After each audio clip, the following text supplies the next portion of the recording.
चलो next sentence देखते हैं। You must keep your clothes clean. अब इसके अंदर भी यू मॉडल आपकी first form, your clothes object, clean इसका कॉम्प्लीमेंट। कॉम्प्लीमेंट माने जिसके कॉम्प्लीमेंट का मतलब होता है पूरक शब्द। अगर कोई एडजेक्टिव, अगर कोई नाउन किसी सेकंड नाउन और ऑब्जेक्ट के लिए काम कर रहा है, चाहे इसके लिए चाहे इसके लिए, तो कॉम्प्लीमेंट होता है। कॉम्प्लीमेंट माने ही मेड मी प्रेसिडेंट। उसने मुझे अध्यक्ष बनाया। पहले मैं अध्यक्ष था नहीं, उसने मुझे बनाया। सब्जेक्ट है, ये वर्ब है, ये ऑब्जेक्ट है, तो ये कौन हो गया? ये कॉम्प्लीमेंट हो गया। He made me fool। उसने मुझे मूर्ख बनाया। मैं मूर्ख था नहीं, उसने मुझे बनाया। ये कॉम्प्लीमेंट है। He painted the wall green। उसने दीवार को हरा रंगा। दीवार पहले हरी नहीं थी, अब हुई है। ये दीवार पहले हरी नहीं थी, अब हुई है। सो इस टाइप के जो वर्ड्स होते हैं ना, अगर कोई नाउन या एडजेक्टिव किसी दूसरे नाउन प्रोनाउन के लिए उसके क्वालिटीज को शो करने के लिए, चाहे वो इनहेरिटेंस हो चाहे वो मेड क्वालिटीज हो, को शो करने के लिए अगर बाद में आता है तो वो कॉम्प्लीमेंट कहलाता है। अगर इसका कॉम्प्लीमेंट का एकदम शॉर्ट ट्रिक में बताऊं तो बी फॉर्म के बाद में आने वाली एडजेक्टिव्स या प्रोफेशंस, क्वालिटीज, सब के सब कॉम्प्लीमेंट होती हैं। दोबारा बताऊं तो दोबारा देखते हैं।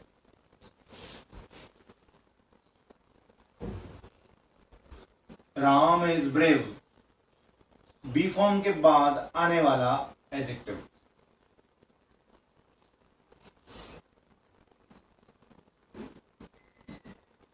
अजय इज माई अंकल,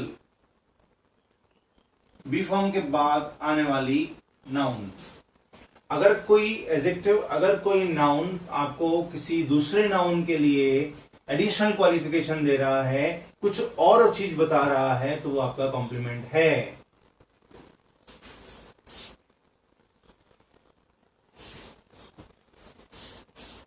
दोबारा देखते हैं। He painted the green door। उसने हरे दरवाजे को रंगा। ऐसा दरवाजा जो पहले से ही हरा था। ऐसा दरवाजा जो पहले से ही हरा था। सब्जेक्ट है, वर्ब है, ये ऑब्जेक्ट है। He painted the door green। उसने दरवाजे को हरा रंगा। इसका मतलब दरवाजा पहले हरा नहीं था, वो रंगने के बाद हरा हुआ है। He made me fool। उसने मुझे बेवकूफ बनाया। मैं पहले बेवकूफ नहीं था, अब बना हूं। He made me president। मैं पहले प्रेसिडेंट नहीं था, मैं अब बना हूं। ये है कॉम्प्लीमेंट, ये नहीं है complement. So you must keep your clothes clean. तुमको अपने कपड़े साफ रखने चाहिए। इसका मतलब तुम्हारे कपड़े साफ नहीं है, उनको धो, उनको साफ करो। मेरे हिसाब से कॉम्प्लीमेंट समझ में आया होगा। इसके अलावा एक शॉर्ट ट्रिक और आपको बुक्स में मिल जाएगी और हर कोई यूज करता है इसको, सारे टीचर्स इसको यूज करते हैं कि अगर वर्ब के रूप में इलेक्ट, सेलेक्ट,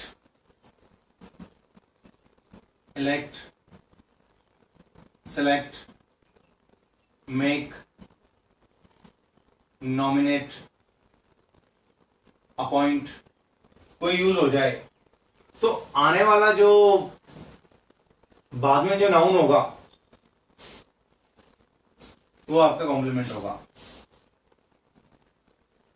जैसे दे इलेक्टेड मी प्रेसिडेंट, उन्होंने मुझे प्रेसिडेंट चुना। सब्जेक्ट, वर्ब, ऑब्जेक्ट और ये रहा मेरा कॉम्प्लीमेंट। मैं प्रेसिडेंट था नहीं, उन्होंने मुझे चुना है। थोड़ा आगे बढ़े, अपने टॉपिक पे वापस चले।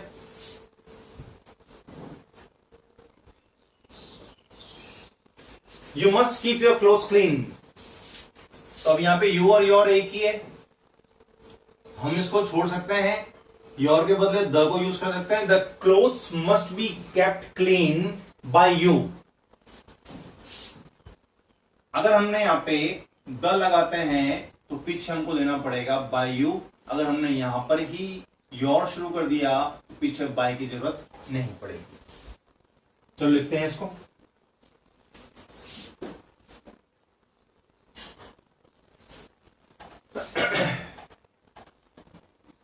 Your clothes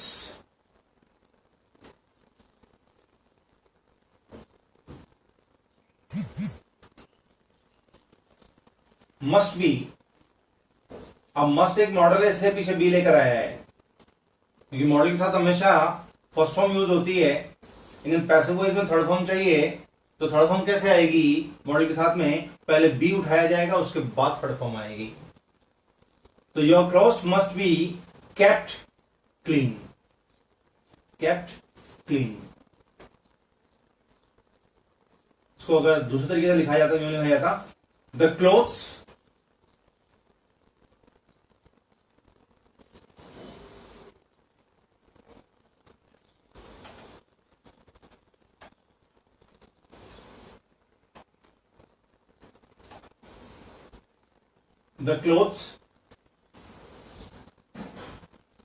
must be kept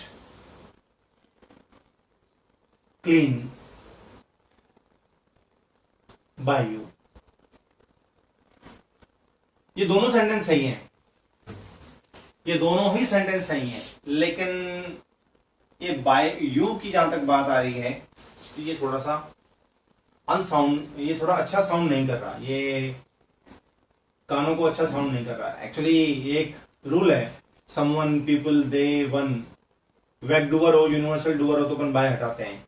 लेकिन लॉन्ग टर्म में जब अपन देखें ना, तो हम लॉन्ग टर्म में देखते हैं कि अपन यू को भी हटा देते हैं और अपन यहां से वी को भी हटा देते हैं, क्योंकि हमको कहीं ना कहीं पता होता है कि काम करने वाला डूअर कौन है।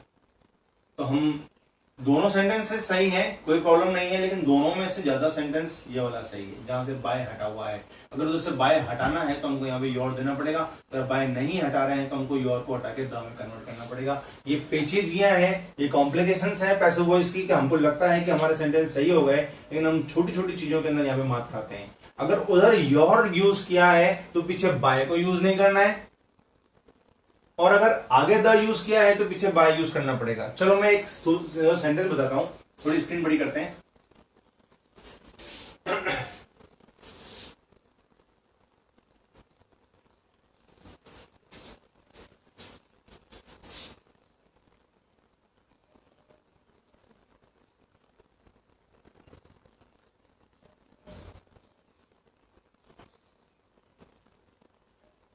थोड़ी देर पहले अपन ने देखा था Amar washes his car.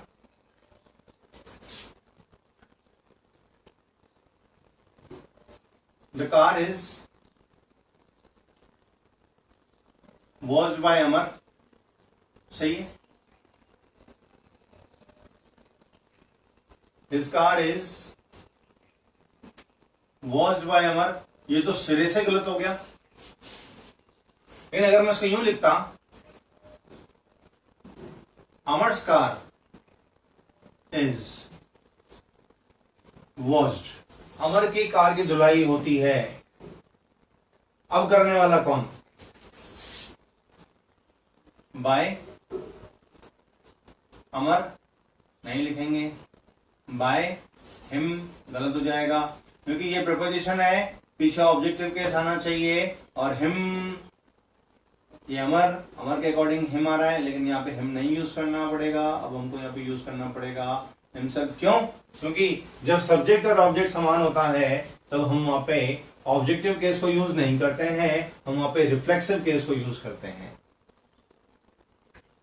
अमर्स car is washed by himself, या तो हिमसेल्फ यूज करें या इस वाक्य को बाय से पहले ही छोड़ दें।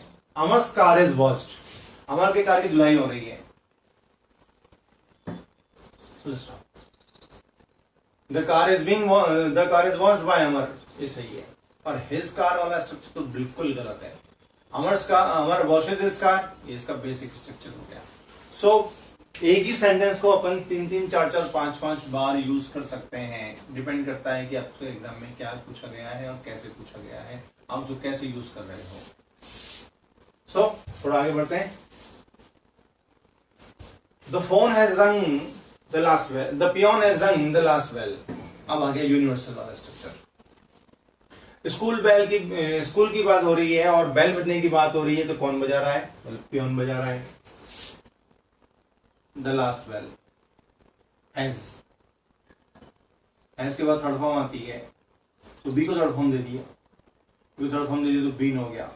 रिंग की थर्ड फॉर्म रंग होती है। The last bell has been rung by the peon. अब स्कूल की बात चल रही है कि पियोन ने लास्ट बेल बजा दी। अब स्कूल की बात चल रही है तो बेल बजाने का काम तो पियोन ही करेगा। बोले आज पियोन छुट्टी पे थे, आज किसने बजाई? बोले हमारे साहब है ना जो कि फीस जमा करते हैं, आज उन्होंने बेल बजाई। बोले Madhav rang the last bell, the last bell has been rung by Madhav. अब वो स्पेसिफाइड हो गया, वो स्पेसिफाइड होने की वजह से हमको वहां पे बाय देना पड़ गया, क्योंकि वो काम उसका नहीं था, उसको बुलाया गया था काम करने के लिए। सो जब हमारे पास काम करने वाला डूअर यूनिवर्सल होता है, नोन होता है, तब हम वहां पे बाय का प्रयोग नहीं करते। As it is sentence next वाला भी, the scientist have brought so many helpful inventions. अब साइंटिस्ट बहुत सारे हेल्पफुल इन्वेंशंस लेकर आए हैं, बहुत सारे खोज लेकर आए हैं, उन्होंने बहुत सारी खोज की है। अब खोज करने का काम साइंटिस्ट का ही है, इतिहासकारक का तो है नहीं। हम इसमें से बाय सेंटेंस को हटा सकते हैं। So many helpful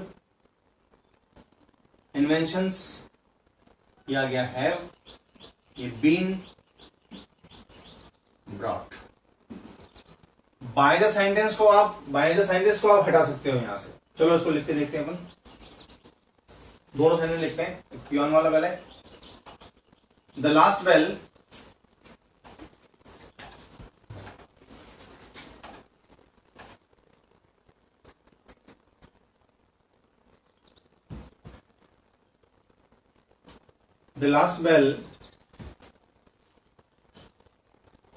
has been rung by the peon. इस बाय द पियोन को अपन ने ब्रैकेट में रखा है, जरूरत नहीं है इसकी, हम इसको ओमिट करेंगे, हम इसको हटा सकते हैं, कोई जरूरत नहीं है हमको, हम इस बाय द पियोन को हटाएंगे यहां से। सेकंड नेक्स्ट क्वेश्चन है, the scientists have brought so many helpful inventions.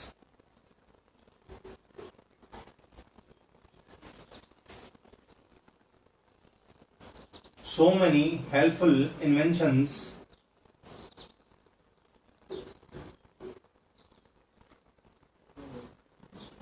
नीचे ले आओ।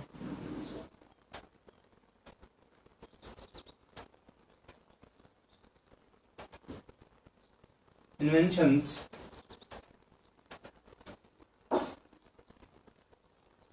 have been कोई बात नहीं, चल रहा है उसको, have been brought full stop. यहां पर बाय द साइंटिस्ट करने की जरूरत इसलिए नहीं है क्योंकि हमारे पास यहाँ पे जो बेस वर्ड, जो कीवर्ड मिला था वो मिला था इन्वेंशंस। अगर हम यहाँ पे ऐतिहासिक रूप से की गई खोजों की बात करते हैं, हम किसी पुरातत्व विभाग की बात करते हैं, तो हम यहाँ पे बाय द हिस्टोरियंस को छोड़ सकते थे। तो डिपेंड कर रहा है कि हमारे पास कीवर्ड्स क्या दे रखे हैं। ये बिल्कुल माइनर चीजें हैं, ये पैसे वैसे पूछी जाने वाली, और हम सोचते हैं कि गलत चीजें गलत हो गई। अब जो तीसरा जो नेक्स्ट क्वेश्चन आ रहा है हमारे पास, सेंटेंस आ रहा है, वो थोड़ा और इंटरेस्टिंग है। दे had constructed the bridge before the CM visited the site. ये पहला स्ट्रक्चर, ये कंजक्शन, ये दूसरा स्ट्रक्चर। अगर आपके पास किसी सेंटेंस में दो या दो से ज्यादा स्ट्रक्चर बैठे हुए हैं, दो या दो से ज्यादा active passive subject verb object बैठे हुए हैं, तो आपके पास जितने भी एसवीओ बैठे हुए हैं आप सबका पैसिव वॉइस बनाओगे। दे had constructed the bridge before, ये कंजक्शन आ गया, और एक ये नया ऑब्जेक्ट आ गया। तो पहले अपन बनाएंगे पहले वाले का, they had constructed the bridge. अभी वाक्य यूं बना है, the bridge had been constructed, by then को छोड़ा जा सकता है, बाय देन को छोड़ सकते हैं, ये उठाया बिफोर। अब के बाद वापस एक और एसवीओ आ रहा है, एसवीओ बिफोर द साइट, यहां आ रही है second form, was visited by the CM. यानी कि हमारे पास अगर कंजक्शन के साथ में दो वर्ब बैठी हैं, यानी दो पैसिव वॉइस के पेयर बैठे हुए हैं, हम दो को बनाएंगे, तीन बैठे हैं तो तीन को बनाएंगे, जितने ही बैठे हैं हम बनाते हैं, और हम इसको बनाते हैं, देखना। द ब्रिज, ऊपर ले लो, ऊपर ले लो।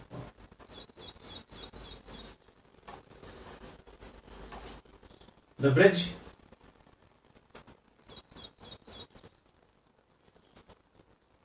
had been constructed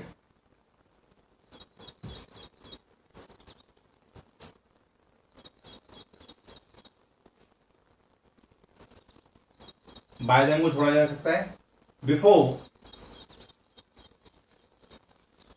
the CM visited the site,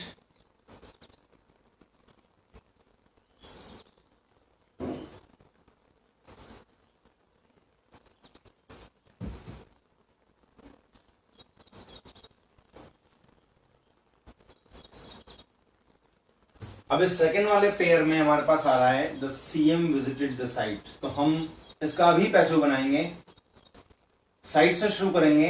the site, हटा दो उसको, बोले हटा दो। The site was visited by the CM, तो हम सेकेंड वाले पेयर का भी पैसिव बना रहे हैं यहां पे। The site was visited by the CM, तो हमारा कंप्लीट सेंटेंस क्या बना? The bridge had been constructed before the site was visited by the CM. हम इसको दोबारा नहीं ले रहे हैं, हम इसका भी पैसिव बना रहे हैं, दोनों तरीके से पैसिव बन रहा है इसका। The bridge had been constructed before the site was visited by the CM. Next चलते हैं। नेक्स्ट,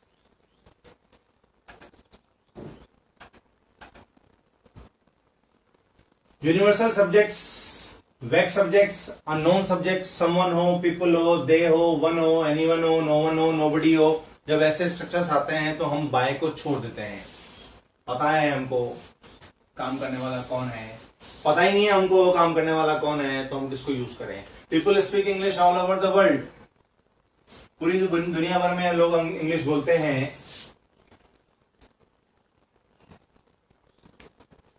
इंग्लिश चाहे तो यहां से पूरा उठाओ, चाहे तो उसको छोड़ो, तोड़ो। इंग्लिश वर्ब की first form is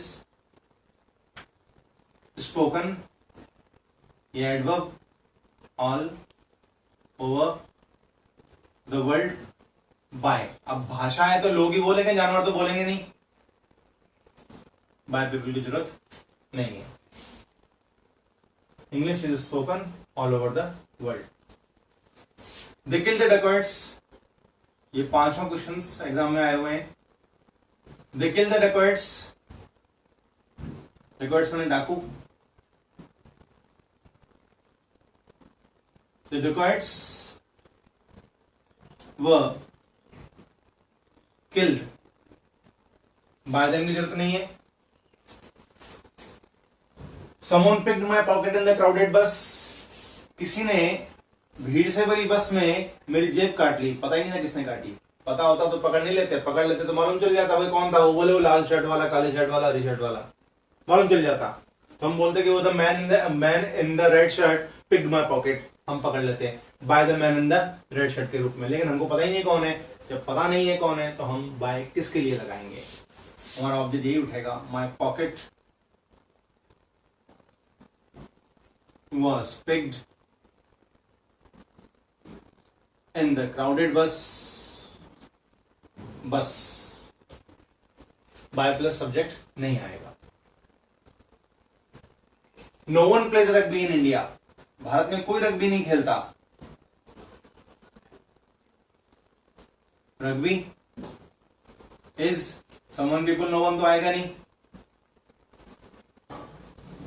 played in India. अब हमारे सामने एक बहुत बड़ी प्रॉब्लम आई है, स्टूडेंट्स इस पर ध्यान नहीं देते हैं और थोड़ा सा गौर करने वाली बात है कि सब्जेक्ट हमने उठाया है नो वन, कोई नहीं। जब हमने नो वन को ओमिट किया वहां से तो हमारे पास यहां पे बचा rugby is played in India.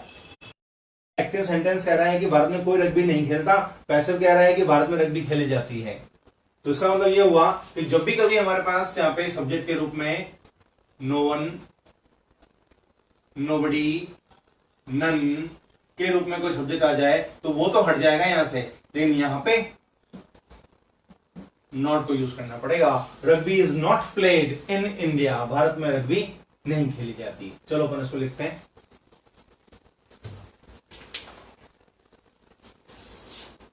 English is spoken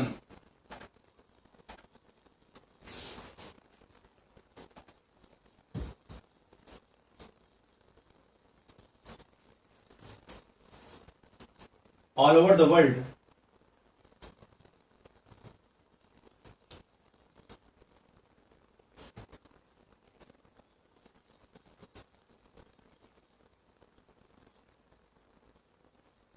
Next, they kill the dacoits. The dacoits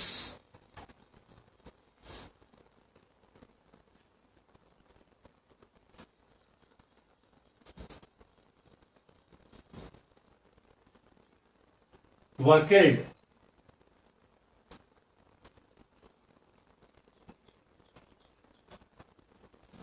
Someone picked my pocket in the crowded bus. My pocket. अब यहां पे अपन ने माय से शुरू किया है। पिछली बार वाले अपन ने आपत्ति की थी कि भाई ये जो शब्द अपने शुरू हो रहे पजेसिव से ना शुरू करें, उसके वजह द लगाएं। लेकिन वो तब जब सब्जेक्ट और पजेसिव एक ही हो। आई दे रखा है तो माय दे रखा है, शी दे रखा है तो हर दे रखा है। यहाँ पे ऐसा कुछ नहीं है, यहाँ पे सब्जेक्ट के रूप में समवन है और पॉकेट यहाँ पे मेरी है, इसलिए हम यहाँ पे माय का प्रयोग यहाँ पे कर सकते हैं आराम से। My pocket was picked in the crowded बस।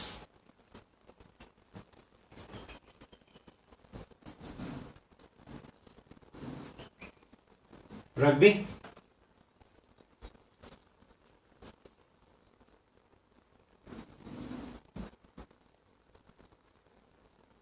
is not played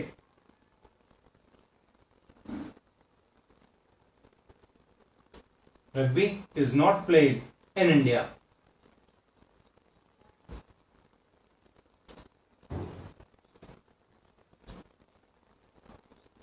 अब ये लास्ट सेंटेंस बड़ा इंटरेस्टिंग है।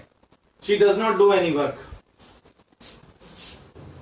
She does not do any work. Any work. Any work. Do does बने present indefinite. Present indefinite बने be form. First form is any work is not done by her. ये sentence दिखने में सही है लेकिन है नहीं, क्योंकि इसमें एडजेक्टिव और एडवर्ब का एक नया कॉम्बिनेशन काम कर रहा है। नो और नॉट एनी का रूल काम कर रहा है। क्या कि नो तो एक बहुत बड़ा एडजेक्टिव होता है, किसी भी नाउन के साथ कहीं भी यूज हो जा सकता है। इसके बारे में अपन डिटेल में डिस्कशन करेंगे कि नो कितना बड़ा एडजेक्टिव है। 5 नाउन्स के साथ यूज हो सकता है ये। जबकि नॉट और एनी, नॉट एक एडवर्ब है, एनी एक डिटर्मिनर है। डिटर्मिनर है इसलिए नाउन के साथ बैठेगा, ये एडवर्ब है इसलिए ये हेल्पिंग वर्ब मेन वर्ब के साथ बैठेगा। इसलिए यहाँ पे नॉट और एनी के साथ आए हैं। अब नॉट आएगा तभी पीछे एनी आएगा, यहाँ इंटरोगेटिव होगा तब यहाँ पे एनी से शुरुआत होगी। अगर ऐसा नहीं है तो ये वाक्य सही नहीं माना जाएगा। हमको यहाँ पे इसके सब्स्टिट्यूट को उठाना पड़ेगा। नॉट एनी का सब्स्टिट्यूट होता है सबसे बड़ा एडजेक्टिव। ग्रामर में सबसे बड़ा एडजेक्टिव है, सबसे बड़ा डिटरमिनर है नो, क्योंकि हर डिटरमिनर कहीं ना कहीं लिमिट में बना हुआ है कि वो काउंटेबल है तो काउंटेबल के साथ आएगा, अनकाउंटेबल है तो अनकाउंटेबल के साथ आएगा। लेकिन नो एक ऐसा एडजेक्टिव है, नो एक ऐसा डिटरमिनर है, एक ऐसा क्वालिफायर है जिसके साथ आप किसी भी नाउन को आराम से यूज कर सकते हो। यानी 5 नाउन्स के साथ बड़े आराम से यूज होगा। इट मीन्स यहां से नो हटेगा, नॉट हटेगा, यहां से एनी हटेगा, तब जाके यहां पे नो आएगा। No work is done by her. No work is done by her. No work is done by her.